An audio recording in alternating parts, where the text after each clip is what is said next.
We should be going live to YouTube and Periscope right now. Let me go into Periscope and see. And there we are in Periscope.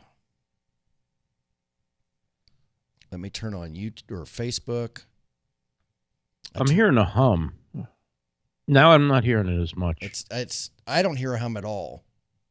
Okay. It's like a little staticky kind of hum. Now I'm not hearing it. Could be on my end. I don't know. I'm going to go live on Facebook. Bear with me just a moment. Sure.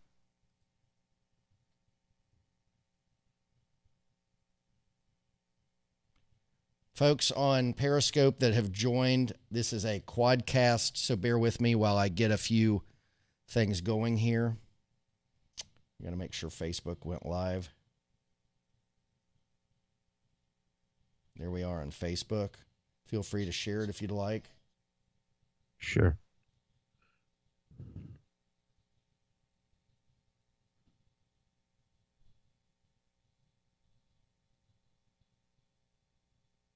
And you're on your page, right? Yes.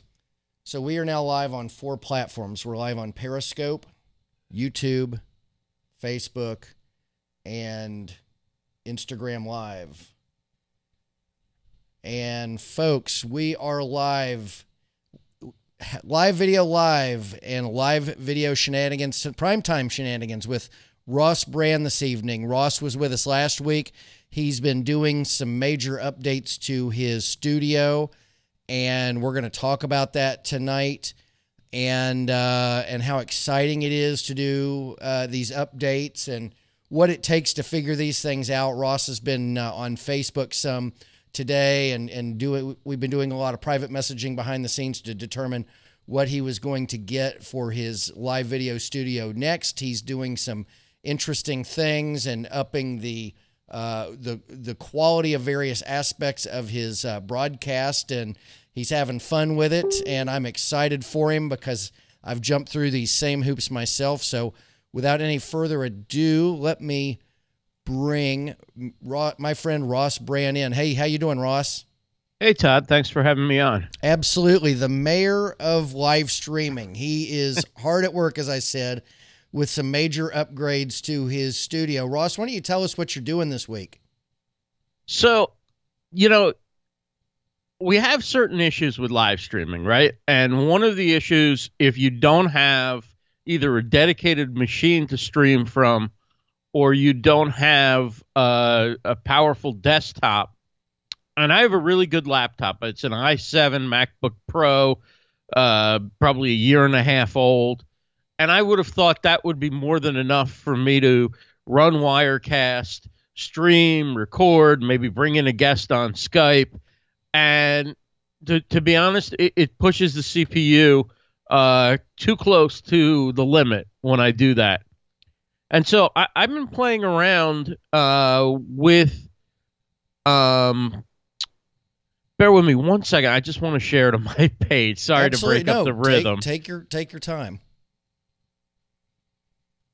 So I've been playing around with a hardware encoder, which is something different than what I've used before, and it's this little thing called the Boxcaster from a company called Boxcast. Okay, I don't know much about that. What is that exactly? Today I unboxed the Boxcast, or the Boxcast unboxing.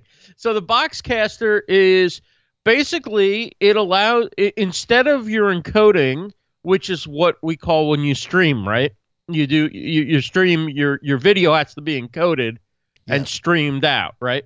So instead of that happening within your computer or your mobile phone or an iPad, it's happening within this piece of hardware here. Right. And so all you need to stream is an Ethernet connection from your internet.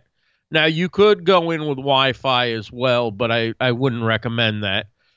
So you wire in your internet connection. You attach a power source so you can plug it into an outlet. And you send an HDMI cable, full-size HDMI input here. And basically, that's where you get your video from the camera. And that's all you need to go live. If you have internet and you have power and you have a camera, like a camcorder or another type of camera that uses an HDMI connection, that's all you need, and you can go live. Pretty amazing stuff. And you did that with a new, you have a video on your page. Was it on your Livestream Universe page, or was it on your personal page that you did a video where you tested this out with a camcorder going straight into the internet? So I did it on both. I mean, it originated from my page, but I shared it to the personal, so you could find it on either one. And you know, it's funny that this happened at a time where I was actually having trouble loading Facebook. So I didn't know for a while whether I was actually live. Okay. And I was. But the cool thing was I had this bad boy to stream with, and I didn't need my computer. But that isn't the way long term in terms of like doing shows and much of what we do. It would fit into the workflow. Where it would fit into the workflow is basically I set up Wirecast and set up my scenes, right, within my computer. And I use Wirecast as a switcher, but I don't use it as an encoder for streaming. Right. Instead, what I do is I make the computer think that this is a secondary monitor. So it takes the video, you know, you put your video into Wirecast, you switch your shots, you add your graphics, whatever, and then you get the video, the final sort of what I call the final product, right, that would be streamed out. Right. So instead of streaming that to Facebook or YouTube or wherever, what you do is you send that video here. Now, you could send it, you know, with RTMP or whatever, but what would be the point, right? Right. You just make this an external monitor, a secondary monitor, and so the video signal gets sent to here. You have an HDMI cable in your computer. You have an HDMI cable that goes into this Boxcaster, and then you stream it from your from the Boxcaster. So it's not taxing your CPU to stream because you're using this to stream. Right. So you're only using Wirecast to switch shots. And you probably even have the bandwidth, or not the bandwidth, but the CPU power to record within Wirecast. Now, Boxcast, to use this, you also have to subscribe to their service. And what their service does is you'll get a high quality recording from their service, which you can then download. It won't be branded Facebook or YouTube, whatever. You can go to those destinations. In addition, you can either go to you go to the company, right? You go to Boxcast where they record it locally for you, and then they can send it to either Facebook or YouTube Live. They won't send it to both because of Facebook's rules or whatever. But the thing is, you can then download that recording. Right. And then you can use that recording. You can also embed that video on your website with their player. So you don't have to embed it from one of the networks that you stream to. You can actually embed it with their player. And then depending on what tier you have, you may be able to white label the player or whatever. And then you can also send their recording right to YouTube if you want to, without needing to download it first and all that kind of stuff. So there's a lot of cool things about that. So that but really the point that I want to make is that we think if you're just getting started in live streaming, or you've been live streaming for a while, that it all has to come through a computer or a phone and through software. And in fact, there are hardware encoders that if you have an internet connection and you have power and you have a camera, that enable you to go straight to a service that will then distribute it. Right. Right. But would you recommend that to people starting out, or would you recommend something different? I think you need to start out. I mean, look, I think you need to start out by using a platform like BeLive or Zoom or Blue Jeans or or Crowdcast. You need to, or Hangouts on Air. You need to start out without buying anything in the beginning, right? Or you just subscribe to. You start out and start talking and get into the flow of broadcasting, I think, before you start picking your equipment. Right, and I agree. And really quick before because I have a question for you on this very topic. Sure. We have Jenny, Coach Jenny has showed up with us. Hey, Coach Jenny. And Stephanie Charlie has joined us. Professor Nez joined us. The professor. He says he loves primetime shenanigans. I don't know if he's still with us or not, but thanks, guys, for showing up and for sharing. A few people shared the video. I was going to ask you, though, I think my question was a little different, though, and so what I'm saying is let's say you don't have a computer, and imagine that, right? If you didn't have a computer to use BeLive or Blue Jeans or any of these other services, you'd need to have a computer. But with that, think that whatever that thing was called that you were holding up, the Boxcaster, Boxcast. So you could really just have a camcorder or a DSLR. I don't know if you could have like a smaller, like a one of those the point and shoot cameras. A lot of them are like $1,000, like the ones that Roberto Blake used. I can't remember what they call them. The little Sony. Oh, like the mirrorless ones, those new high-end ones? Yeah, they're like $1,000 that people travel with. With these cameras, you can use that piece of equipment you have and go straight to the internet without a computer. Now, it's hard to imagine that somebody would have any of that equipment without a computer, but presuming that you had a person that just didn't have a computer or didn't have the money to upgrade to a computer that could handle the stream, but really wanted to dip their toes in at live streaming, would this be a route you would recommend, or would you recommend just using a phone and just going live natively through Facebook or Periscope? I mean, what would you recommend now that you've done? I would recommend that for the beginner, because this is going to require you to get a subscription. First of all, you're going to have to buy this. Right.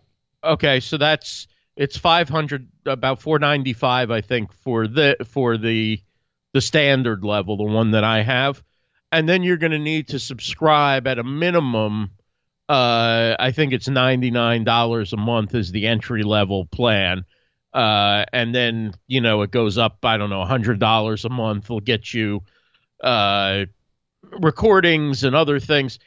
I mean, I would say don't commit to anything until you go on a few times and you get your feet wet. Then as you start getting a little more confident and what you're doing it for. Now, look, if you have a broadcast background, or if you're really one of these people who's really comfortable on camera, or you have a specific event for your business, then, of course, start thinking about what's going to make your production more high-end and deliver exactly what you need for that. But if you're somebody who thinks, hey, I might enjoy this, start with your cell phone. If you have a computer, start with your computer. Start with the native apps that are available for Facebook and YouTube, and just start doing it. And then you'll know what you like to do and what you don't like to do, and you'll probably make better decisions after a little experience in terms of what hardware, software, equipment, gear, whatever else you decide to get. Sure. Well, and I want to do a quick aside. I want to pursue this more, but just in case Coach Jenny doesn't have all evening to spend with us, or however long we're on tonight, let's kind of talk about the South by Southwest really quick. How is that going? Any word on and getting the word out, the four of you in South by Southwest, and maybe just touch on what that is all about? Sure. So Coach Jenny invited me to join her, Monique Johnson, and Karen Graves in putting together a panel proposal for South by Southwest. The proposal is to do a panel called Facebook Live, Build Your Tribe, and actually make money. It's about using Facebook Live for your business. And, of course, for growing a following as well. Usually you grow the following first, and then you can monetize it. And so we're going to look at some of the different ways that you can do that. And the voting is going on right now to it's not the entire consideration. There's different parts of it, but part of what they consider when they select panels and speakers for South by Southwest, they consider the popular voting. So we asked people to go to livestreamuniverse.com/SXSW, livestreamuniverse.com/SXSW, and cast your vote for us if you like our proposal. If you'd like to leave a comment, we would love that. We've gotten some wonderful comments that people have left for us, and that gives us an indication perhaps that we have a good amount of support so far. So I feel good about how we're doing, but who knows? Thank you, Coach Jenny, for throwing that link into the chat so you can vote just by clicking that link. And we're doing 15 days of content every weekday during the voting period. One of us is going live tomorrow. I'm going to go live and talk about audio being the most important part of your live video. Last week I talked about the 3 paths to monetizing your live stream. And so that's tomorrow, 1 p.m. Eastern. And then Coach Jenny, I believe, is Thursday. Karen Graves is Wednesday. Or Karen Graves is Wednesday. Coach Jenny is Thursday. And then Friday, the 4 of us get together and do a little recap of the week and share our thoughts on the issues that the other people discussed. All our issues are kind of related to the topic. And you get a feeling for what it's like when we work together. But all that aside, just go vote for us. LivestreamUniverse.com/SXSW. LivestreamUniverse.com/SXSW. They could have a component like you have to be able to say that like 5 times in a row really fast. SXSW. Just as fast as you can say it. If I had practiced it before I actually made that our link that redirects, I would have used anything else like vote 2018. Vote. Yeah, it's. I think I saw a video that was you and Coach Jenny. It was one of you or both of you were talking about how difficult it is to say that, and I think it was you when you were talking about doing a redirect the other. It was you and Coach Jenny, and I agree completely. You could have named that thing anything, and you know what? You still could do that, but with the old redirect, you could leave the old redirect up. So I guess you could create as many 301 redirects. You could have 18 pages on your website that redirect there. Yeah, so you could have a redirect if you wanted to clean it up and make it a little easier to say it. I don't know that it's really necessary, but you'll come out of this thing, whether you get to do the show or not, you're going to come out of this thing being able to say SXSW really quick, really fast. I mean, it's a skill, right? Yeah, it's a tongue twister. Well, if I could bring this up every night, I would. I think it's a great thing. I cast my vote within minutes of you sending it out, and I hope you guys do it. Let's go back to your experiment with the I keep wanting to call it ThinkBox, and that's because there's an app out there called ThinkBox with a guy that I know. The company is Boxcast. Boxcast.com. Okay. The product, although it says Boxcast on it, this is actually called the Boxcaster. And then they have a bigger one, which is the Boxcaster Pro. Okay. Boxcast. So you did that video the other day with you got a new camera. You can tell us a little bit about that. But here's one thing I will tell you before you tell us about your camera. I have the same brand of camera. And when I first started doing video on mine, I couldn't get rid of the little images on the screen, the information on the screen that the manufacturer puts. There's a setting. And I couldn't figure the setting out. And I went to locally here, the manufacturer. I'll go ahead and just say it's a Canon. Canon is the manufacturer. They have a facility here that's like a museum. And it's really cool, and it's near where I live, and you go in, and it's really dark, and they have, like, every lens they've ever made is in there, and, I mean, it's crazy. You can try things out, and they have little scenes all over the place with spotlights and different lighting, so you can go in there and play with their lenses and cameras, and it took the person in the back a little bit to figure it out, too, how to get rid of all that stuff. So, one, tell me about your experience with that camera, and 2, have you figured out how to get rid of the visual junk that you don't need going out in your broadcast?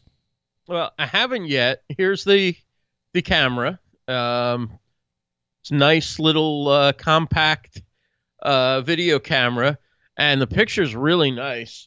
Sorry, I just wanted to put it down carefully. Well, yeah, you don't want to drop it. So, obviously, when you record, and I didn't think about this, when you record, obviously, those icons, those little symbols that tell you how much battery you have left, what kind of scene mode you're in, whatever else they tell you, right? Those things obviously don't record, but they're thinking that the average user is recording video onto an SD card, not live streaming. When you live stream, you're taking whatever is on the screen that you're looking at, right? Like you're taking that live picture rather than the recording that doesn't have those. So I have to figure out how to do that. I just haven't had time. But tonight I'm going to take a look at that, and if I don't figure it out, I may have to go to a store and ask. Well, here's the thing. I have two of my Canon camera. And, so you know how to do it now. Well, I don't. They didn't show me. They just did it for me. So I have two of the same camera. I bought this camera, these two camcorders, about 5 years ago. And, I mean, they were expensive then. They're expensive now. I mean, they're still over $1,000, even though they're like 5 years old. They're wonderful cameras, and I had a purpose for them at the time. Didn't really end up using them, and I didn't send them back. I knew I'd have a reason to use them in the future, and I'm glad I kept them. So I have a second one, and I've been meaning to set up a second live video studio one at my house, and I don't know that I'm going to do that, but if you need me to take my other camera in, because it's been unboxed and everything, so it's like it's just sitting on the floor in the other room, I could take it to the Canon store and tell them, show me exactly which setting it is, because I need to know, and I have a friend that needs to know. He just bought a Canon as well. So if that's something I need to do, I'd be happy to do that, because we have this Canon. It's like a museum. I mean, it is a flagship store. And I would think that there would be one in New York City, but it would be a lot easier. I could spend hours in a place like that. Oh, it's incredible. And if you ever come to Orange County, we'll go check it out. But it'll be a lot easier for me to go over to Costa Mesa and visit the store than it is for you to go into the city. You know, I wouldn't think that a place like B&H or Guitar Center, any of these other places, I don't even know if Guitar Center has anything video much, but I don't know that they would have any staff that would know. I mean, they had to send it back to the back room at Canon, and it was back there for like a half hour, and someone finally figured it out. So yeah, they're just not at these stores and stuff. They're not thinking live streaming. No, I mean, because otherwise when they have the accessories and they try and sell you like a package with accessories, they might have an accessory that's a capture card, right? But they don't even know what that is. Like you go to Best Buy, they don't sell capture cards, or at least not in the store. They've got a few, maybe you can order online or whatever. But the setup that you have, there's only so many places that you can get what you need for that setup. Right. It's not like you can go to any camera store and go, hey, I need a capture card so I can get the video, or, you have SDI cables or whatever. They're like, what? Who? Yeah. Well, I'll tell you, I don't understand why they wouldn't have made it so the camera. I know they're not thinking live streaming, but if it's not going to show up in a recording, why would it show up coming out an HDMI cable and into a live broadcast? It makes no sense to me. If it's not going to show up for one, why would it show up for the other?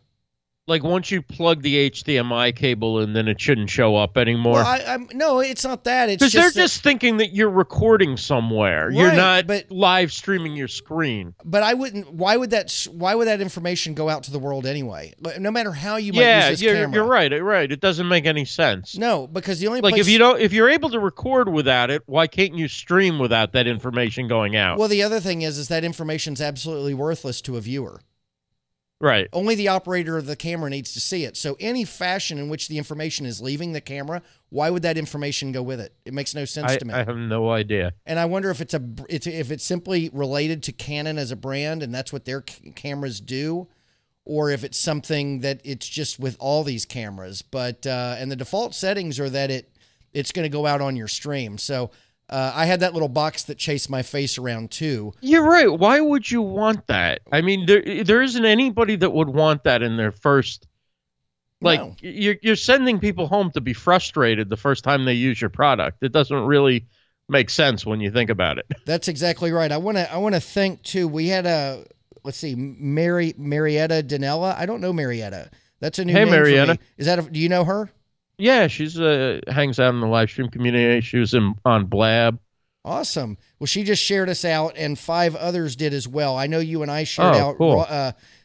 Professor Nez shared out. I don't know who else shared out. I think that's 4 out of 5. So nice. It might have been Jenny. I don't know who it was. It doesn't tell me, and I won't know until later. But thanks, folks. If you have any questions about what we're talking about tonight, Ross Brand is telling us about his new equipment. and some of the hoops that he's jumping through in figuring this stuff out. So Ross, in moving along, you know, you tried that out and it's really cool. You don't intend to go live in that fashion. With that new camera that you got, and you've got another goodie that might be arriving from Amazon tomorrow that you've already told me about. What are you planning on doing? So I guess you tell them what your goodie is, and yeah, what's the goal here? So I got, in order to take video from a camcorder and take that live video right into your computer. Now, see, one thing I asked you earlier and I couldn't figure out is, I think I asked you why they have a USB cord that plugs into the camera. Okay. And what I realize is you can transfer the video as a file, just like you transfer video, yeah. Right? That's what I assume. It comes with an instruction book that's like 4 pages and tells you almost nothing. But and there's 4 languages represented in the book too, I think. Yes. So you can get nothing in all 4 languages. Well, if you're, you know what, you have to download the manual. You know, it didn't matter that I paid what I paid for these cameras. It didn't come with a manual. I remember now. I had to download and print. I had this huge manual that I had to print because this thing didn't. It came with a real quick startup guide. I was looking at the manual, like the online, where it's more built out and there's a lot more. But I wasn't easily seeing anything that related to what I needed anyway. I mean, well, yeah, I think it's like this stuff is just an oversight in terms of like what they think their customer is looking for. Well, I think they want to save paper, and they probably do upgrades on these things, and they have to print new manuals, so they just do them in PDFs online, and you download it and do it that way, and then they just hand you a quick start guide that basically just tells you how to turn it on, you know. And if you've been around as long as we have, simply turning it on is easy. So what is your goal with the camera? And you've got that Magewell coming tomorrow. Yeah, so the Magewell is a capture card. It allows you to take video from an HD camcorder into your computer, and then you can put it into Wirecast, you can stream it, whatever, I could use it on a platform like LIVE, whatever. But you need that capture card in order to make your computer think that it's like a webcam plugged in by USB. So that's basically what you're doing. You're taking that video and turning it into like a USB video source. And this stuff isn't cheap. No, the capture card costs more than the camera cost me. And that I've had a little trouble wrapping my head around. It's crazy. That thing is expensive. And that there's an imposter out there. If you go on Amazon, that Magewell capture card that you bought, there's an aftermarket one, or somebody, maybe, I don't know if it's a similar build, but I mean, people buy it because it's half the price, and the frustration mounts when people buy that one. I've heard all about it on the Facebook group. So the Magewell's the one to go with. And the other one we were looking at was the Blackmagic design. Yeah. So what made you go with the Magewell? Well, you have a video out there where you compare the two of them. And I did watch that video late last night when I was trying to figure out what to do and understand a little more about capture cards. And you just laid the case out that the Magewell is much less of a hassle because you don't need to download drivers. It seems to work with whatever software you use in your computer, so it's pretty much plug and play straight away. You don't have to be updating drivers and all that stuff. And so I think it's hard to say that, like, to explain that that's worth more than double the price, but it is, because how many days will I waste with drivers and trying to figure out if it works with this or doesn't work with that? And, so why not just get something that works? Plus, you and some other people have said that you think the video quality through the Magewell is better than it is through the Blackmagic. The Blackmagic is fine, but this is a nicer quality video. So why not just do it right, Yeah, so that's kind of what I thought. I was really surprised. I've heard a lot of great things about Blackmagic, and I know that some of the big names out there, I think Pat Flynn has Blackmagic. I think that I may be mistaken, and if the folks at Live Streaming Pros, if I am mistaken, please forgive me, but I think I've seen them sometimes using Blackmagic. Maybe I'm wrong, but somebody was using Blackmagic. Oh, you know what? It wasn't Live Streaming Pros. Cliff Ravenscraft got a Blackmagic, a big one, this new thing they have come out. And he says it's just wonderful. Now, I think their stuff looks really good, but on the Facebook today, when you made a comment on one of the live streaming groups, and there were a bunch of us chiming in, and somebody came in and said that a lot of the Blackmagic stuff has compatibility issues with software and sometimes with hardware, which seems to conflict with what I understand from the bulk of the community. Seems to really like Blackmagic. The one that I had was the Ultra Studio mini recorder, and aside from it conflicting with ScreenFlow, it was fabulous. I mean, it was fabulous. Now, do I like not having to do the drivers? Sure. But for double the price. And you do think that the picture from Magewell is better than that Blackmagic recorder? I really felt like the picture was better. I mean, but I couldn't have them both hooked up to compare. And if you go to Blackmagic's website, the capture card is only that single capture card is only one small part of what they have. They've got a ton I mean, of they stuff. have expensive rack machines. They have hardware switchers. They have machines that are dedicated just to record your stream. They have little portable machines that you could take with you that you can switch a couple of cameras on and different things. They've got a lot of different equipment for live streaming. They've also got like film cameras, like film style cameras and all sorts of video cameras.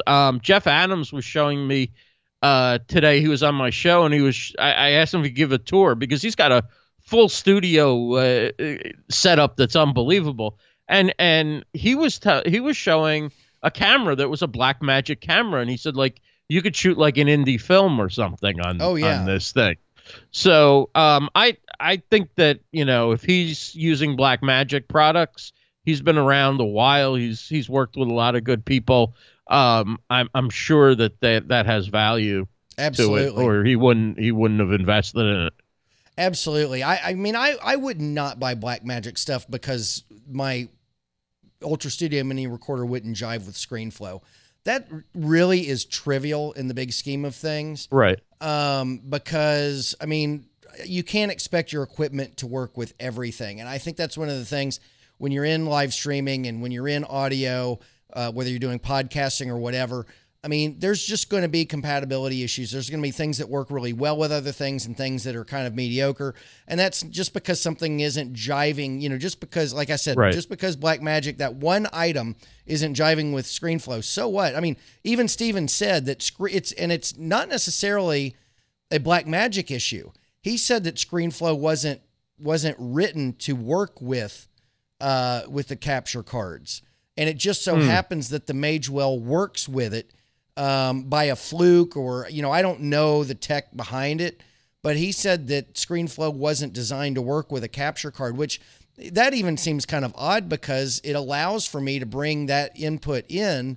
I guess it's a USB input. It's allowing to come in. So, you know, but the Blackmagic card works fine with Wirecast. Yeah. And they're made by the same company, right? You can pretty much do anything you can do in ScreenFlow and Wirecast. No? Well, you can't do the editing. You can't do the editing. Yeah. You could bring the video in through Wirecast, right?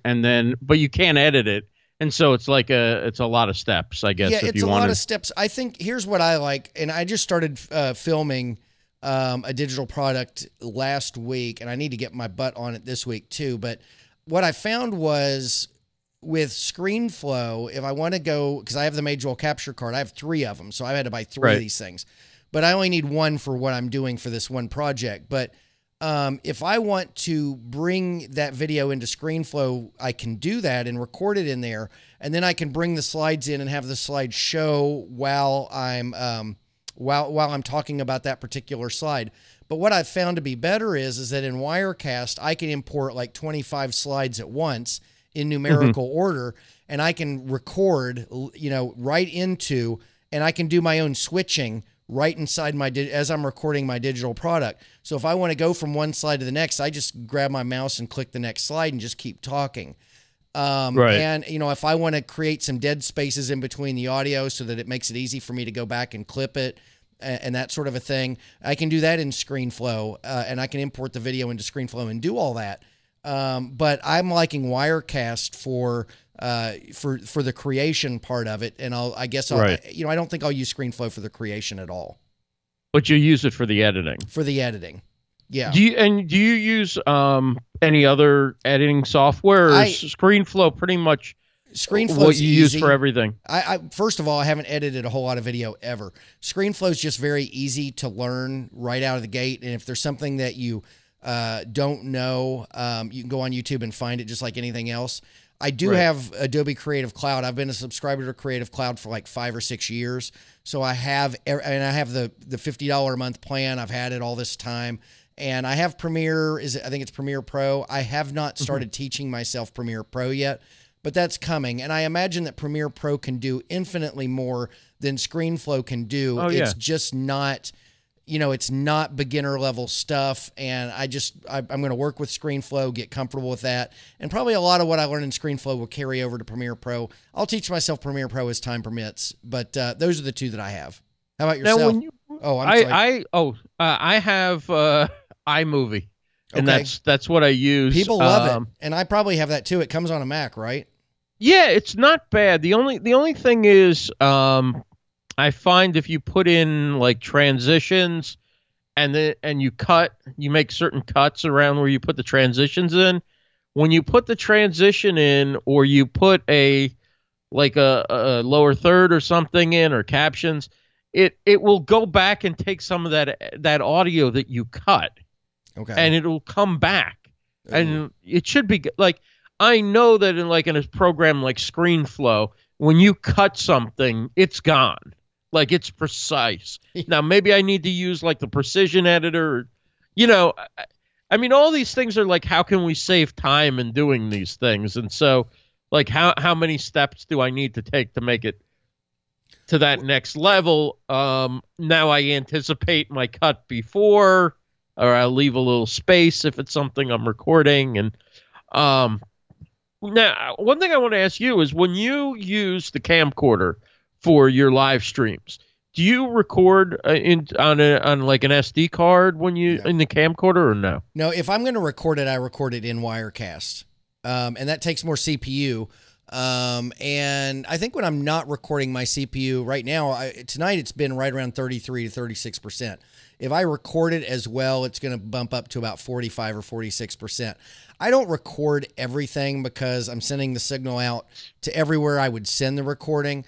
And the only good that saving the recording for me would be is if I'm going to cut it up and throw it into Instagram clips, or have somebody create a video. And I think that because I record sometimes. I probably record half the time. Of course, you could always download it and do that too. I could, and I might lose some quality there. But and I don't know if you lose quality. Like, some people have apps that download videos right out of YouTube. I don't know if you lose quality or not, but YouTube records at a pretty good quality compared to Facebook, I think. Yeah, but a lot of the times when you download out of a something like YouTube or Facebook, I know when you bring something out of Facebook, it basically it's crap, right? Yeah. So, you know, I record half the time, and that way I've just got footage for, cutting up and doing some fun stuff later. I don't see any reason, if I'm going to, first of all, if I'm going to be making 8 or 10 live videos a week, I'm not going to record everything. It's just too much stuff. Well, also, if you recorded, say, from an SD card within the camcorder or whatever, you're only getting that video because you're not using a mic attached to the camcorder. You're not going to see your guests and all that stuff. What was interesting is, I wasn't sure whether, in order for the video to work, you had to hit the record button, right? For the video to work to live stream it, right? No. So I wasn't sure. So you don't need to do that. You just have to have the video.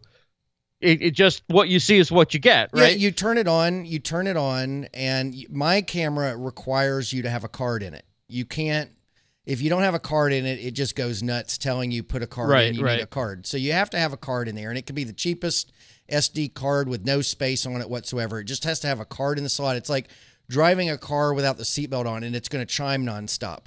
Okay, right. You've got not designed with live streamers in mind. You've got to plug that seatbelt in to get the chime to go away. You've got to have an SD card in this camera. Now, if you buy a Sony or a Magnavox. I don't even know if they even still exist, or a JVC or something. You might not have to have that card in there. You need a VHS in there. Yeah. Does JVC even exist anymore? I don't know. I don't feel like they do. And I used to love JVC, but yeah. So I have to have the card in there. But no, when I turn my camera on and I've got that HDMI cable in there, whatever is going into the lens is coming right out of that cable into where I'm sending it, which is Wirecast in my desktop computer. And right. And it's just a gorgeous picture. And you've got that camera it's gorgeous. I know you're happy with it. I could tell by your reaction today when you were playing with it that you were very, very excited about this discovery.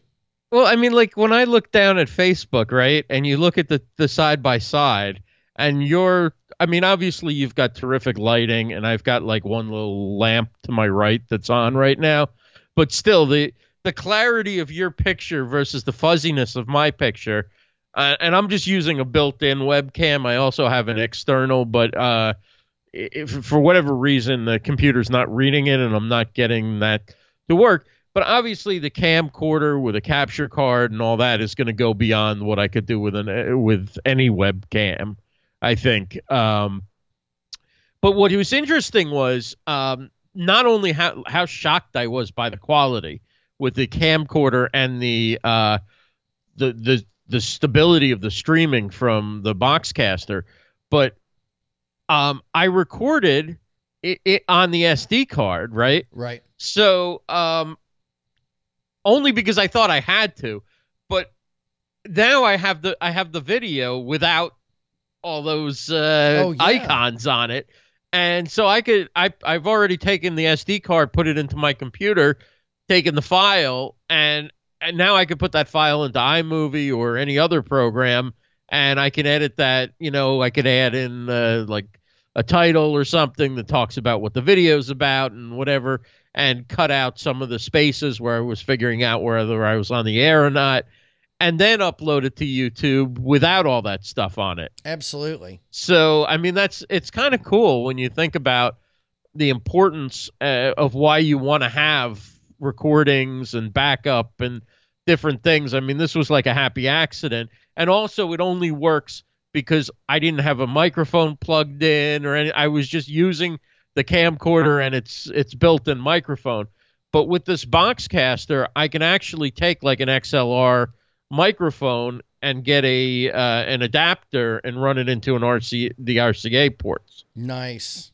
So that means my audio goes straight into here rather than I could attach an external mic. Although when I tried to do that, I have one of those little mic me, those Rode mic. It's a Rode mic. It's like a real tiny little shotgun mic. When I attached that, it didn't pick up any sound in the camcorder for whatever reason. Huh. Well, this stuff is so trial and error, and I'm working on the video series that I'm doing, the digital product, and I talk about this. There's an infinite amount of ways to do all this. There's no one right way. There's probably tons of wrong ways, and that's all in the eye of the beholder. I mean, I know people that you can do things a certain way and put out a great product, and they're still gonna kind of crap all over it because it's not. It could be better. And that's great. I mean, that's great. And I love that when you go in, like today you went in to one of the live stream groups and you put a comment about which capture card and people just, pouring out their thoughts on what would work and not just irrational kind of comments, but like really giving it some serious thought. This is the reason why I don't like it, or this is the reason why there is a problem, or beware of this one thing and kind of guide you to it. But there's just so many ways to do all this stuff, and it's changing every day. Yeah, and if you're somebody who likes to learn and likes to learn new things, I mean, you can be doing this for a long time, and not only because new stuff comes out and technology changes and there become new ways of doing things, but even if nothing changed, there's so much gear out there and there's so many different ways people are doing stuff. I don't think the learning ever would stop, even if progress stopped. But of course, progress isn't going to stop. So technology is going to change. Companies are going to come out with new devices that can do different things or do it a better way.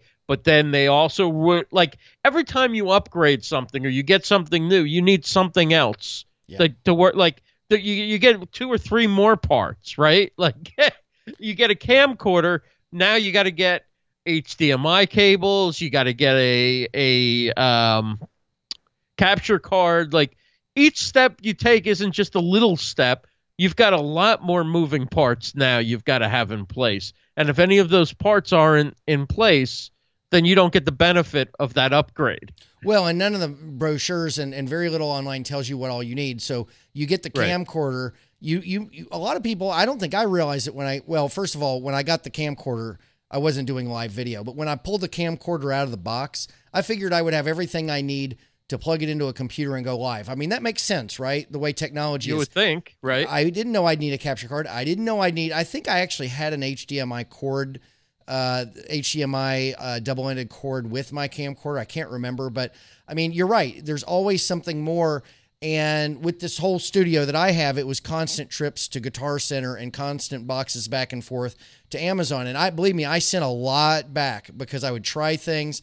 And I would look for sellers that were selling things that had policies that would allow me to return, because you don't know if this stuff is going to work until you plug it in and give it a whirl. And, you know, so I would be very careful with the packaging.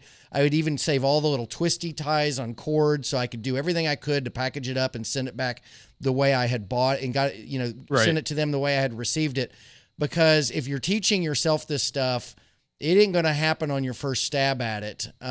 Even if you've got people coaching you through, you're going to end up having to figure some stuff out on your own. There's just no way around it. But fortunately, there's been a very supportive community. You know, when there has been a question, people will come out in droves trying to help you out.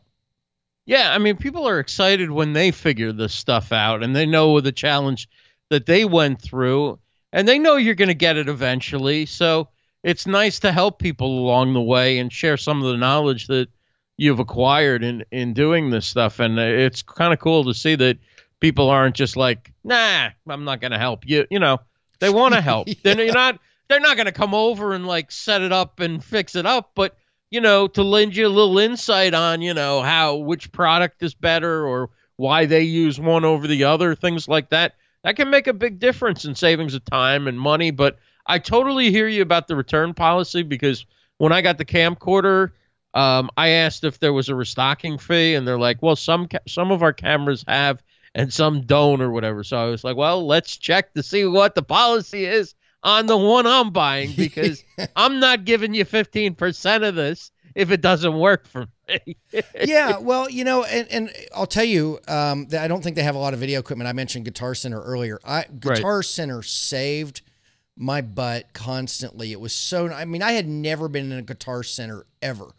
And somehow or another, somebody told me, it might have been Steven, somebody said, you know, I think you can get these at Guitar Center. And I think I was looking for the iRig 2, which allows me to bring everything from my mixer into an iPad through that, I think it's called the RCA jack or whatever the jack is, in the top of an iPad or in the older iPhones. I wanted to bring professional quality audio in. Just through the audio jack there, yeah, right? and I think they call it RCA. I don't remember what the name I'm not of sure it it's is. an RCA, but it's just a regular audio jack. Just an audio jack. And so he said, well, I think you can get these at Guitar Center. And I was like, what the hell, Guitar Center? And he said, yeah. And it actually is, if you look at the box for the iRig, I don't have one handy and I don't want to run in the other room to get it, but I have the boxes still. It really is for guitar. It's a guitar interface. The one you got. Yeah, it's a guitar interface. And so what I realized on that first visit to Guitar Center was that they carried all these cables that work both audio and video, and they have a lot of components. I use a Scarlett, which is, I think it's made by the same company that makes the iRig. But my mixer doesn't have a USB out, and I need a USB in on my computer. And there's probably a simpler piece of equipment than the Scarlett, but this is one of those things where I had to solve it that very day because it was driving me just nuts. And so I think I have a 3/4 inch cable coming out of the back of my mixer, going with it's double-ended 3/4 inch cable going into the Scarlett, and then out of the back of the Scarlett is the USB into the computer. And I think that's all the Scarlett does for me, is change that into a USB. And I think it's kind of a pricey. It was like $180 for the Scarlett. What it does is it takes your analog signal. Yes. That your audio is an analog. Right. That goes into the mixer. It comes out of the mixer analog. Right. And the Scarlett's an interface that changes it from analog to digital. Right. And then it goes in digital. And it's certainly far better at making that transition than your computer is. Yeah, absolutely. So, you know, like I said, which can't do it, which is why, like, my microphone has both XLR, which is analog, and USB input. And for when I'm going straight into my computer, I'm obviously using the USB. Right. Yeah. Have you ever tried to just plug an XLR mic right into the Scarlett? They have mic ports in there, don't they? They do. I'm looking at it right now, but you should try that sometime just to see how the audio. I've heard that the audio is really good through some of those interfaces. I bet it is. The Scarlett's popular, and I remember somebody on Facebook was asking about it, and somebody prominent somebody asked about it, like, should I use this Scarlett? What should I do with the Scarlett, or what's the best thing to hook up this Scarlett? And it was somebody prominent. I'll just not name them, but they said take a hammer to it. So I don't know if that was a joke just between the two of them, or if the person didn't really like the Scarlett. I don't know, but his answer was, you know, the guy says, like, what's the best thing I can do with the Scarlett? He's like, take a hammer to it. So well, you know, there's different ones. There's some that are probably like $100, and then there's some that are like probably $500. This is the one. This is the one I'm familiar with, though. So I don't know if that was just a joke, or if they were serious and didn't like the piece of equipment. Well, I've heard, because, you know, some mixers do have USB connectivity, right? And so they serve as an interface as well as a mixer. And I've heard that, like, if you get an expensive mic and you really want the top quality audio, put all that money into really good interface, right, and spend $700 on an interface or up, and you can. But you've got to have all the equipment that goes with it, right? You have to have the right mic. You have to be recording in the right situation. I mean, sometimes you can spend all this extra money. You know, spending an extra $500 doesn't mean you're going to sound $500 better. But I'm now thinking about a mixer. Well, you know, look, and I see you're heading in that direction. It's going to happen. I mean, every little incremental step you take in one direction, then you're going to start looking at other things that you can bring up. And, you know, I'm at a point where I've kind of plateaued, and I'm going to give it a rest for a while. But, you know, you and I both have seen all the stuff that Blackmagic has, the advanced equipment. We know that the Livestream pros use Livestream equipment. They've got excellent equipment. Wirecast Telestream has excellent equipment for the Wirecast brand. That, you know, switchers and different interfaces and things that can really make your. I mean, look at Livestream Pros, folks. If you don't know Livestream Pros, look them up and look at Luria's videos. I mean, it's crystal clear. It's like watching a soap opera style broadcast where it's not drama with it. The content's not soap opera, but the quality of the video, it's really crystal clear. And it's amazing stuff. And you're not going to get that, I don't think, with the kind of equipment you and I are using, Ross. Maybe if the camcorders were 4K, which neither one of ours is, maybe that would bring it up. But I don't even know if it'd bring it up and make it that good or not. That's something I have to look into. I'm not at this point in my career, I'm not looking into doing that. It's just too much money. I mean, if you go to 4K, you know, it's still only 720p when it goes to Facebook. Right. So, well, and the other thing too is if you could put out this amazing signal, but if people don't have the capability of bringing it down into their whatever they're watching it, whether it's on Wi-Fi or maybe they have real slow internet or anything, there's all sorts of ways it's going to get degraded on the way to them. Yeah, I mean, Jeff Adams was talking about that today. That, you know, people are going crazy about 4K, and yet, you know, typical cable TV or whatever sends you a 720. Right. Video feed. So what difference does it make? I mean, I started broadcasting in 1080 and I switched it back down to 720, but it's pretty incredible stuff. And my system, I think, can handle viewing and having things streamed down in the 1080. Well, YouTube will take 1080, right? YouTube, yeah. you could go. Do you go to YouTube in 1080 or you go to 720 and everything? No, I think right now I'm at 720 and everything. I may adjust that again just so that YouTube gets the best quality. But, you know, again, I don't know. Do you then have to send multiple streams, or your like Switchboard or somebody like that sends the streams? Yeah, Switchboard does it for me. So they can send multiple streams of different quality? Yes, I believe. Or is that like yes, an advanced plan or something? I think that they can do that. I think you can set the quality on each one individually. I know with Periscope you have to. Periscope, you have to go into the settings and you have to manually adjust that. Or maybe they fixed it so where it's set at the default that Periscope requires. But I know that when I first got on Switchboard, every single time I broadcast, I would have to go in and change the settings. Which was kind of a pain in the butt, but Switchboard fixed that. Switchboard is awesome. I love it. And they've done some updates recently. During the month of July when I was traveling and I wasn't doing any live broadcasting, at least through Switchboard, I came back and I got with Jason on the phone with Switchboard, and he guided me through the various changes that they made, and it's outstanding. It's so easy to use now, and I'm getting the knack for it. But he said they've got some changes coming in the near future that are going to just be jaw-dropping. Wow. So I'm keeping my hands crossed that they've got a way to make it so that you can manage the comments coming through on all the different feeds. How they're going to do that, I don't know. But could you imagine you got a guy from Twitch or a guy from YouTube or a guy Facebook, and everybody's making different comments, and you can bring them all in. I don't know if you'll be able to put them on screen, but I think at a minimum you're going to be able to monitor the comments, which is a huge. Just to be able to look straight ahead at some interface in front of you, and be able to say, "We got a comment from Twitch. So and so on Twitch said this," and then you go, "And from Periscope." And you never tilt your head to look at one monitor over here and an iPad over here and down at a phone over here.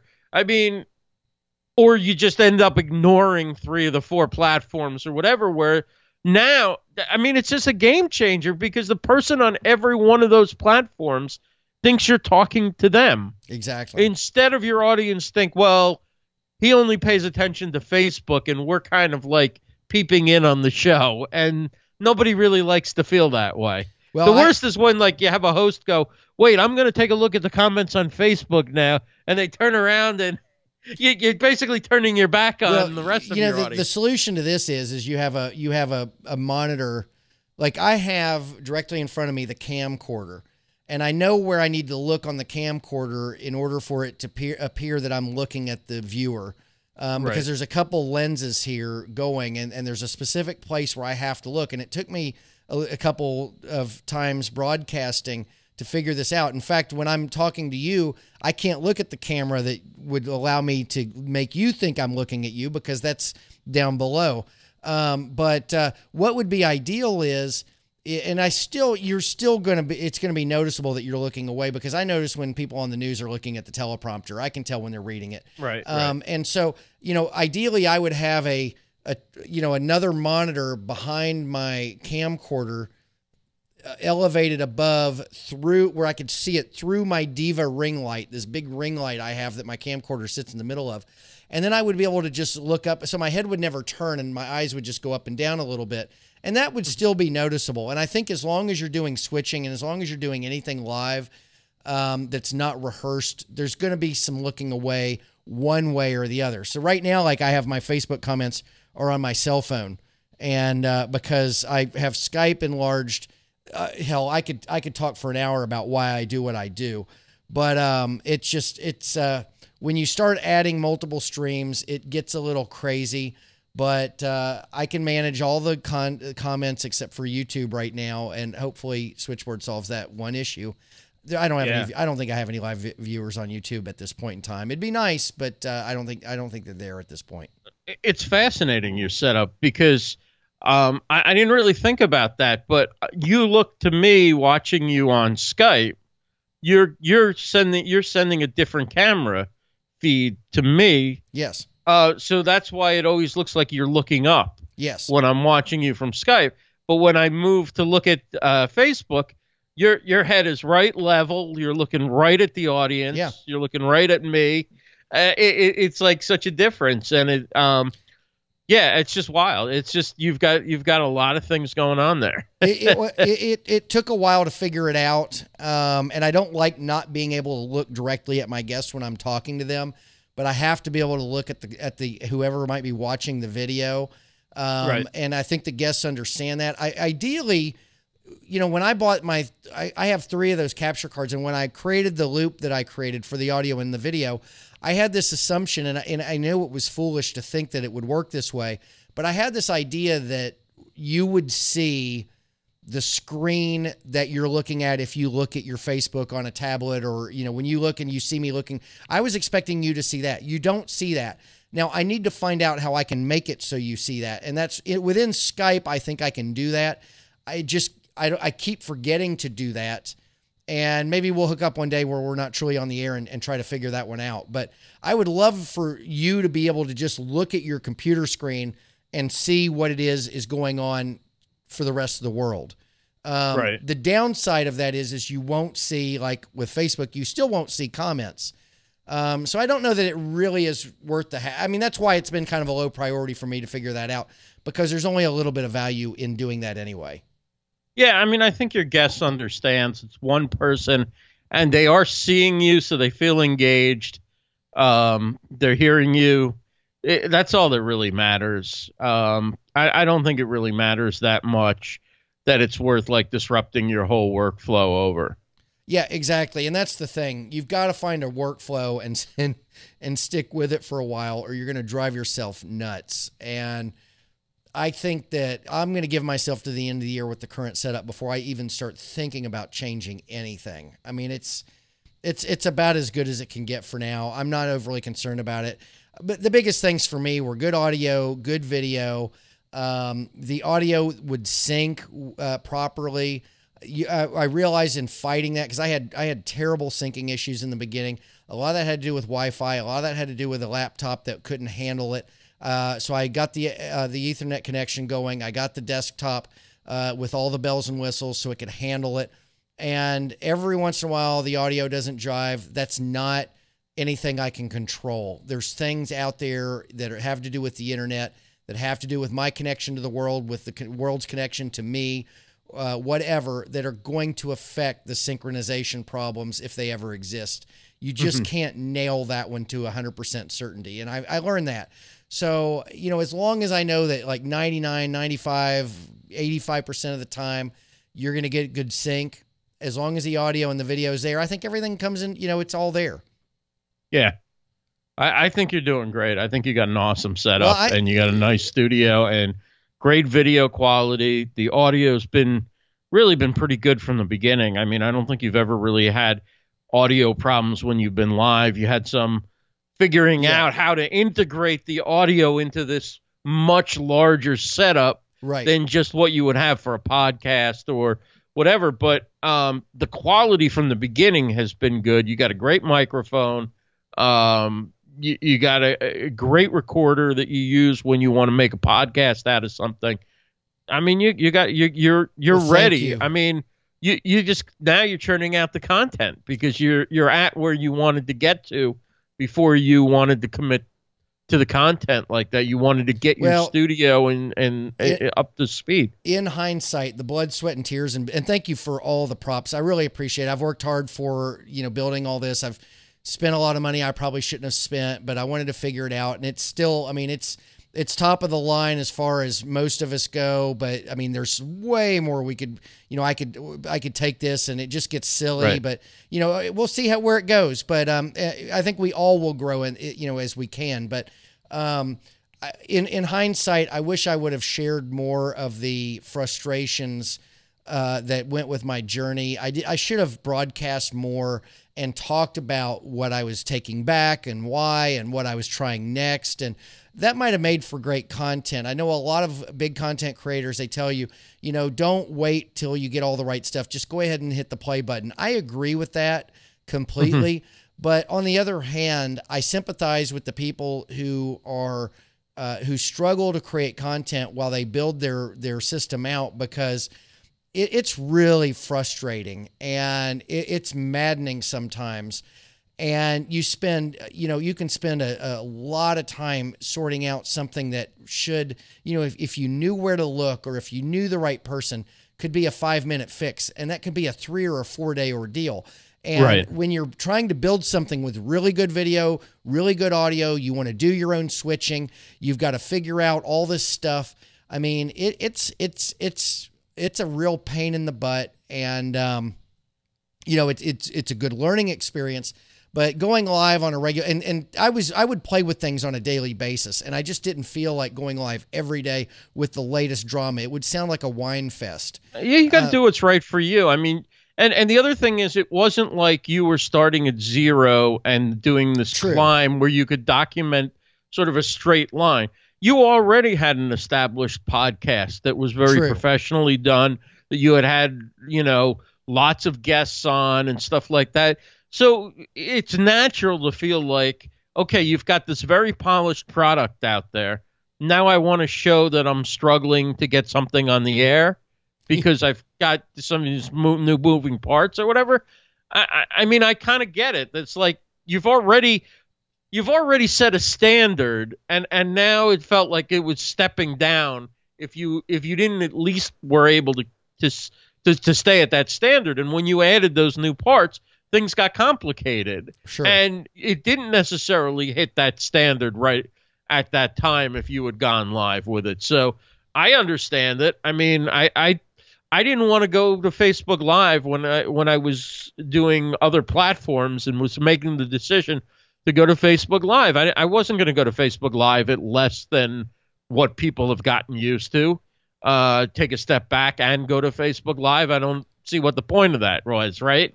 It's sort of like I wanted to go to Facebook Live, let's bring it when we go to Facebook Live. That's where the action is. I'll have to think about that. I think a lot of content creators, big name ones, would say that, don't worry about what all the other guys are doing and do your own thing. And I agree with that to some degree, but on the other hand, boy, it's tough. I mean, if you see people out there doing this stuff, I guess the thing you have to do is you have to look at in your niche what's going on. Like if you're doing remote control cars, what's the best in the remote control car world? Where are they at? And find your comfort zone there. Don't go to look at what Loria is putting out on Livestream Pros and the quality of her audio and video and think, man, I can't do my remote control cars until I get all that. Well, in the remote control car world, it may be somebody with just a phone, and that they've set the bar in the niche with just a phone. So, look at what people are doing around what you're doing within your niche. Now, you and I are both in the live stream niche, so we have to think about that, and absolutely the bar is being raised constantly. But in some of these other niches, don't go look at what the live streamers are doing and think, well, God, look how good their stuff is. I can't do stuff with, knitting, or whatever, Rubik's Cube solving, races, or whatever it is you're doing. Look at what people within that niche are doing and go and try to set the bar there.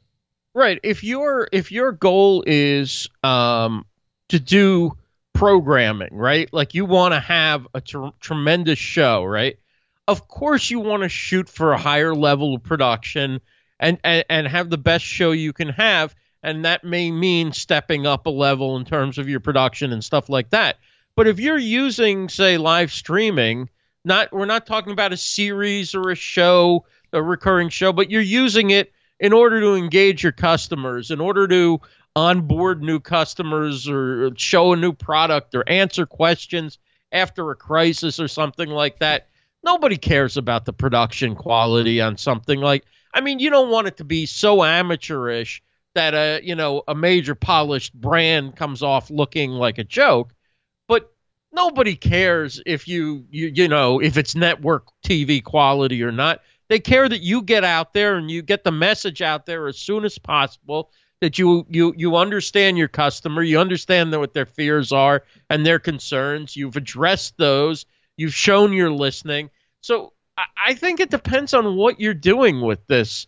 There's no one. Everybody thinks that the way they want to do it is the right way to do it. If you're somebody who's super polished and super experienced and super professional, then you think that all live streams should look like that. And if you're somebody who's the raw and real has worked for you, then you think all live streaming should be raw and real, right? Well, if I have two cell phones and one is a great connection and one is a bad connection, I'm not calling you on the one with the bad connection so you can go, hey, Ross was raw and real today, right? So, I mean, you always want to choose what's going to be most appropriate for your audience and most pleasing to your audience, and not go, well, this is the aesthetic that I want, so I'm going for it no matter whether it works for this or not. Right. And I do think that there are cases where being overproduced doesn't help. If your CEO going live after a crisis or something in the company looks like an infomercial, maybe you ought to dial back the production quality, right? Yeah. Because really it should be somebody speaking from their heart, which might mean that doing this is better than either too produced desktop type video or really poorly produced desktop video, where this kind of thing says confession from the heart. I'm getting it out there in real time. So, there's no right way to do it, is what I'm saying. It's what's right for the circumstance. It's what's right for your personality and your delivery and what your business needs and all those things are. And if any, guru says this is the only way to do it, run. I mean, because, it's as crazy as saying there's only one way to have a TV show, or, there's only one strategy in football that could win a game or whatever. I completely agree and echo everything you just said. And for people who are thinking about live streaming, who haven't dipped their toe in the water yet, just get your phone out and dip your toe in the water. Get Snapchat, get Instagram stories going, or Facebook Messenger or something, and just, kind of cut your teeth in front of the camera. People love that kind of content anyway. It probably will never go away. Doing a more fancy broadcast with lower thirds and lights and all that, that's all nice and everything. But look, most people aren't going to be doing that. And most of the content you see is going to be with a phone. Somebody's holding it, not even with a gimbal, just with their phone. And there's excellent, awesome content that's created every day that way. So that should never end, and that shouldn't, prevent you from going forward, that all you have is a phone. Apparently, the thing I always hear over and over again is that if you have an iPhone, probably an Android, applies to Android too, that between the audio equipment inside this iPhone and the video equipment inside this iPhone altogether is better camera equipment and audio equipment than Spike Lee had when he filmed the movie Do the Right Thing, which I think was 1988, 89. And you've got way better stuff than he had in your pocket. So just do it, Just do it. We just got a bunch of love. Oh, I'm sorry. We just got a bunch of love on Periscope for saying all that. Cool. I don't know if it was Do the Right Thing or what, but go ahead, Ross. I'm sorry. We spoke at the same moment. No, I was just going to say that it's amazing the quality of the cell phone. I mean, even with, like say using the built-in webcam or even an external webcam, a lot of times the lighting isn't right or whatever, and it really looks kind of shaky. And then I'll take this bad boy out and I'll do a video like this, and it doesn't matter if the lighting's crap, the quality is like unbelievable. Right. And it's the content that matters most at the end of the day. If they can hear you well, and the content, the audio, I think you and I have agreed, and I think just about everyone in this space agrees that the audio is just, that's the most important thing. If the audio is coming through, then other things can falter. Yeah. I mean, that's what I'm talking about tomorrow, because if your video is shaky, but the audio is clear, people can continue to enjoy it. They can turn their head away. They can work in another browser. Essentially, they're listening to a podcast.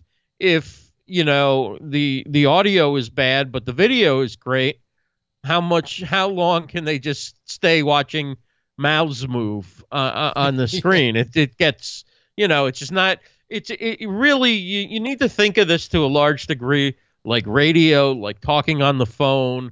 It's a form of communication that also has the visual. So when there's a visual, you have to sometimes make the visual match the situation. Late night talk show. Todd's got his books behind him. I've got my nothing behind me, whatever. I've got some computers and cameras and stuff. But obviously, if you're in an office, and you're doing business, then that can be an appropriate setting. If you're a musician and you want to show what your life is like, you may want to have your instruments or be in the studio. The setting often tells part of the story visually, but much of it is what you communicate through your words and your tone of voice and the way you connect with people, and particularly often the way you connect with other people who you're speaking directly to, whether it's a co-host or somebody interviewing you or somebody you're interviewing. Like I say, it's different for everybody. Certainly people can get better and they can look at ways other people do things and incorporate, but it's much easier for somebody to improve once they've started. And then you can, I can help somebody who's already doing it go from, 20 to 50. It's very hard to take somebody from 0 to 50. Exactly.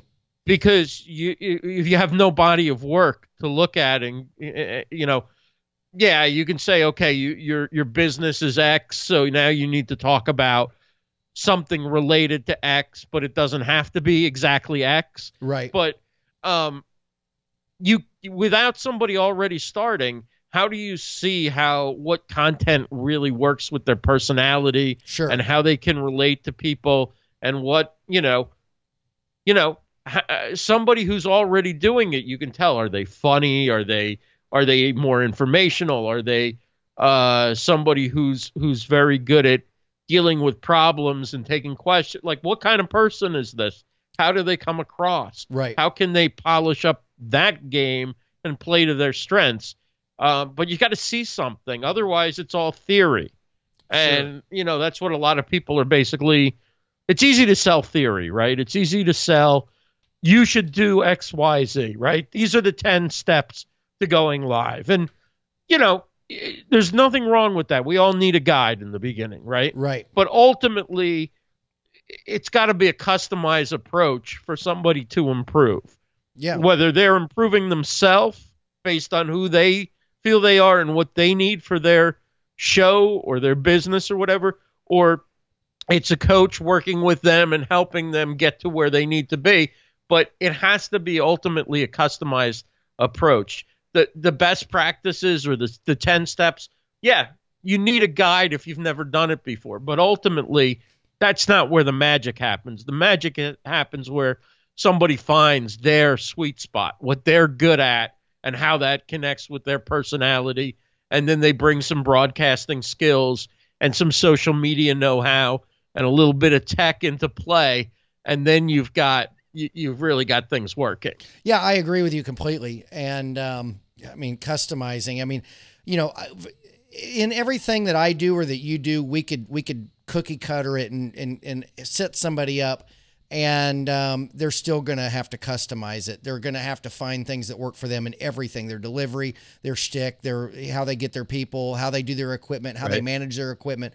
Everything is going to be customizable. So there's not anything that anybody can do, you, me, it doesn't matter. Pick anybody else out there doing live streaming, can teach you how to do what it is they do, and there's going to be customization happening. There's just no way you can cookie cutter this. Somebody was telling me, and we do need to close out because we have kind of gone long, but I was gonna drop that.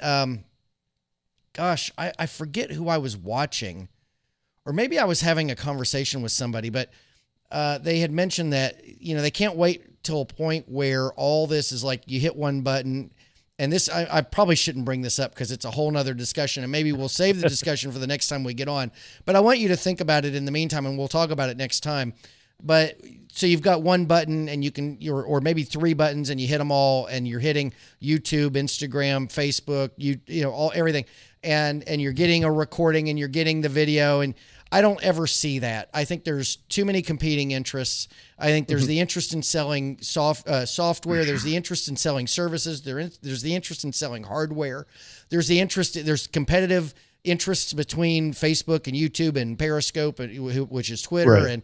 And, I just don't see it where it's ever just going to be this, you turn it on and you're everywhere. It's just not going to happen. Yeah. I mean, I think everybody's going to have their own unique way of doing these things so that they can differentiate, or they can just make it harder for you to be. No, Facebook doesn't want you to be everywhere. They don't want it to be easy for you to be everywhere.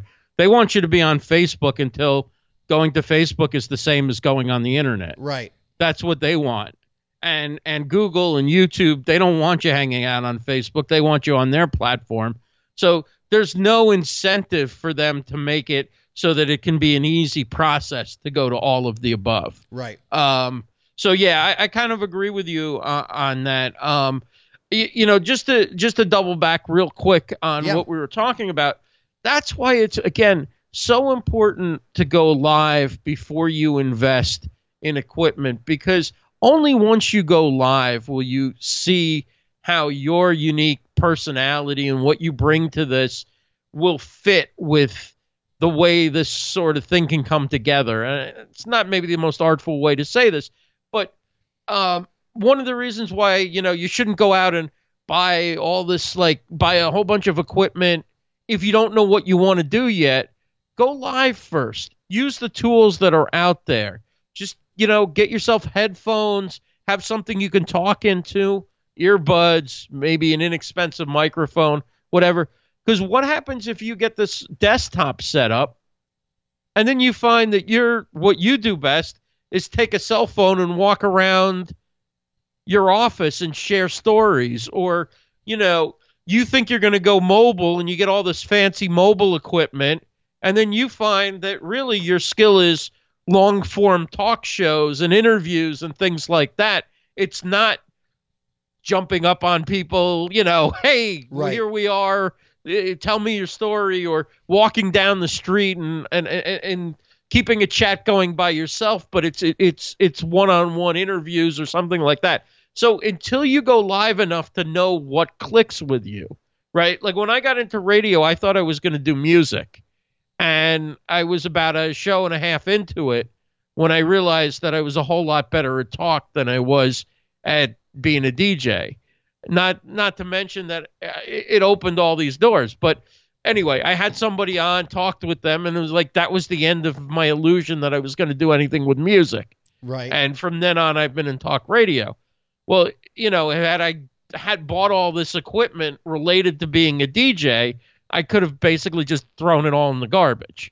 But fortunately, at that time, you couldn't do any of this on your own, so you were restricted to what the radio station had anyway. Absolutely. But you get the idea. So get on there and see what you like doing. See whether you like doing this. See what resonates with you. See what ideas come. And then put your plan together as you start doing the kind of content that you want to be doing.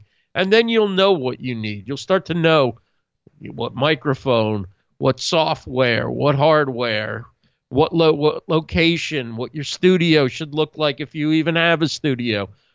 Maybe you're going to be all mobile, whatever. Right. That's kind of my takeaway from kind of our discussion is all this stuff is wonderful, but if you're in the early stages, just get out there and do it. Yep. And find out whether you like it or not. The risk is so low. Unless you're somebody with no edit valve who has no ability to know what to say in public and what not to say. The risk is so low and the reward can be so high. But this is the time to fail and make your mistakes before it becomes a business necessity, before everybody eyeballs are on this. Oh, yeah, before the wave comes, which is probably still a year or two away, before the masses just, and your grandmother's live streaming and all that. I mean, that's, you know, when all the people that took 7-10 years to get on Facebook start showing up in live streaming, it's going to be insane what we see. The quantity and even the quality. I think we'll see a lot of junk, but we'll see some amazing stuff, and everyone will be doing it. Everyone. Yeah, we'll see some grandmothers become superstars. We will. We will. Well, you know, the YouTube community, they say, well, as the YouTube community grows, more and more junk is there. And I think that'll happen with the live streaming. We'll just see more and more. There will be a lot of junk. And that's not to say that my stuff isn't junk. I'm just saying that, you know, people out there who are judging are going to say, boy, that, you know, there's just a lot of crap now. And I'm sure that'll happen. But you know what? There already is. There already is. You go on Periscope, any of these platforms, and you look at a lot of the live videos, they're already crap. Hey, Ross, real quick, though, you've got some new stuff coming, the new equipment that you're going to be testing and playing with in the coming days. Where can people find you to see how you're using your stuff? And I'm sure you're going to be talking about that equipment and your experiences with it throughout your journey over the next couple of weeks. So where do you want people to go to find you if they want to be a part of that journey? Sure. So the best place to find me live is rossbrand.live. That's the Livestream Universe Facebook page. Almost every time I go live there, and then the show's archived there. I also put them on YouTube and embed them often on the website. But if you remember one thing, just remember rossbrand.live or the Livestream Universe Facebook page, because that's where I go live, and that's where you can find the videos both when they're live and after they're finished, because they'll stay on there and be archived on there as well. Well, Ross, I really appreciate you being on the program tonight. Ross is going to be a recurring guest on Live Video Live as he's available. And I love doing primetime shenanigans. I've got another couple of the guests that I've had in the past that I intend to invite very often onto Live Video Live, because we're all doing this on a regular daily basis, pretty much full time. And it's good stuff, that a lot of good actionable learning content from our day-to-day things that you can use and apply in what you're doing. But listen, thank you. Tomorrow I do have another guest for Live Video Live at 8-ish. It's right around 8:05 is when I intend to go live every evening, Monday through Friday or Thursday. I also go live at 10-ish on Monday through Thursday with my From Scratch series. This week I'm talking about YouTube, but in particular TubeBuddy. And I have my Create and Engage podcast with live video is actually getting bumped from tomorrow at 10 until Wednesday at probably about 10:15-ish. And I'm pretty excited about who my guest is going to be. We've got some details to firm up because he's got a very busy schedule. So I'm not going to say who it's going to be until we're certain that he's available. But he threw out 10:15 on Wednesday, and that works for me. So long as he kind of agrees to that, then we're good. So I'll keep you posted on that. I may do a special Create and Engage podcast, just me by myself tomorrow. I've got some things on my mind. Nice. So I might do a solo. You and I like the solos. Yeah. They make for a nice break when you're doing interviews to kind of do an in-depth solo. So Ross, thank you so much again tonight for being with me and sharing your journey. Thanks for having me. Yeah, your this week's your learn skills and equipment stuff, and you got a lot of good stuff going, and I'm very pleased to be a part of it, helping you along your journey and being part of the discussion and figuring out your equipment. And you're buying some good stuff, and your stuff, it's just going to look great. Your broadcasts are going to look fantastic, and I know you're really excited about it. So thank you, Todd. Can't wait to see how that goes. Listen, folks, I'm going to start closing you guys out. Facebook, you're the first to go. So I'm gonna go ahead and close you out, and Periscope and Instagram Live and YouTube. See you guys soon. Thank you for joining us tonight, and thanks for all the shout outs and the shares. Greatly appreciated, folks. Take care.